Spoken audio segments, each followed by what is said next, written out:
तो सबसे पहले देखें, ये मैंने एक छोटा सा डायग्राम आपके लिए बनाया है। ये यदि हम अपने बाएं हाथ को इस प्रकार से फैलाएं कि ये अंगूठा और उसके पास की दोनों उंगली एक दूसरे के लंबवत रहे। लंबवत का मतलब होता है बेटा ये एक दूसरे के अकॉर्डिंग यहाँ पे और इस तरह से ये 90 डिग्री का एंगल बनाए, तो अंगूठा जो होगा बेटा वो बल की दिशा को बताएगा, और पहली जो उंगली रहेगी वो बी यानी कि चुंबकीय क्षेत्र की दिशा को बताएगी, और बीच की जो उंगली रहेगी मध्य उंगली वो वैद्युत धारा की दिशा को बताएगी। मैंने यहाँ पे पॉइंट करके डाला हुआ है बेटा कि तीनों एक दूसरे के लंबवत रहें, यानी कि हम अपने बाएं हाथ को इस प्रकार से फैलाएं कि तीनों उंगलियां उसकी अंगूठे के पास की और दोनों उंगलियां एक दूसरे के लंबवत रहें, तो अंगूठा चालक पर लगने वाले बल की दिशा को बताएगा। ठीक है बेटा, अंगूठे के पास की उंगली चुंबकीय क्षेत्र को बताएगी ये वाली, और मध्य उंगली धारा की दिशा को बताएगी ये वाली उंगली। ठीक है बेटा, तो ये फ्लेमिंग के बाएं हाथ का नियम है जो काफ़ी बार एग्जाम में आया हुआ है, मोस्ट इंपोर्टेंट है। जल्दी से इस क्वेश्चन को तैयार कर लें, आपको ये 100% एग्जाम में देखने को मिलता है बार बार, और आप पे ये क्वेश्चन बेटा आना भी चाहिए। ठीक है, तो अब हम बात करेंगे बेटा वैद्युत मोटर के बारे में कि वैद्युत मोटर क्या है। तो सबसे पहले देखेंगे बेटा वैद्युत मोटर क्या है। तो वैद्युत मोटर का मैंने आपके लिए डायग्राम बनाया हुआ है ये। तो बेटा वैद्युत मोटर क्या होता है? वैद्युत मोटर जो होता है बेटा वैद्युत ऊर्जा को यांत्रिक ऊर्जा में कन्वर्ट करता है। ठीक है, यानी कि जो बिजली आती है उससे एनर्जी लेता है वैद्युत ऊर्जा और उसे काम में प्रयोग करता है यांत्रिक ऊर्जा में। तो वैद्युत मोटर एक ऐसी युक्ति है जो वैद्युत ऊर्जा को यांत्रिक ऊर्जा में व्यक्त करेगी। ठीक है बेटा, उसके बाद क्या है? उसके बाद है इसका सिद्धांत। देखो वैद्युत मोटर जो आता है कार्यविधि और सिद्धांत आप पर 100% आपको पता होना चाहिए, और पेपर में ये आपको 100% बार बार देखने को मिलेगा। ठीक है बेटा, क्योंकि इस तरह का ही क्वेश्चन आपका एग्जाम में आता है और इस तरह का ही आपसे पूछा जाएगा। तो सिद्धांत क्या होता है वैद्युत मोटर का? अब हम सिद्धांत पर बात करेंगे।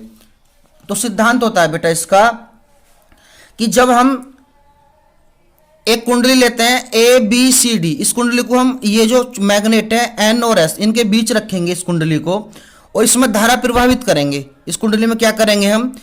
प्लस और माइनस ये मैंने दिए हुए हैं ये वोल्टेज, इसमें हम करंट फ्लो करेंगे यानी कि वैद्युत धारा प्रभावित करेंगे। तो इस कुंडली पे एक बल आघूर्ण काम करेगा। बल आघूर्ण का मतलब होता है बेटा इस पर दो बल काम करेंगे, या तो इस वाली साइड को नीचे ले जाएगा या इस वाली साइड को ऊपर लाएगा, या ये वाली साइड ऊपर या ये वाली साइड नीचे। ठीक है बेटा, और ये कुंडली इसके चार इसमें इस चुंबकीय क्षेत्र के भीतर क्या कर देगी? घूमना शुरू करेगी। ये इसका सिद्धांत होता है।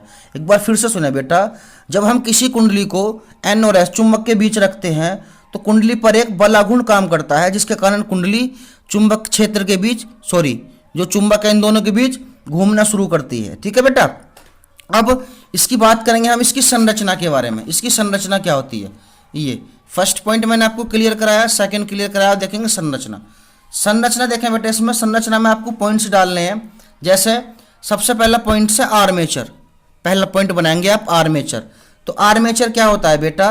ये आर्मेचर जो होता है ये तांबे के इस पर ये जो कुंडली है ए बी सी डी, इस कुंडली है ये तांबे के जो तार है उसके बहुत सारे फेरे हम किसी लोहे के रोड पर लपेट देंगे, वो हमारी जो कुंडली बनेगी वही क्या कहलाएगी? आर्मेचर।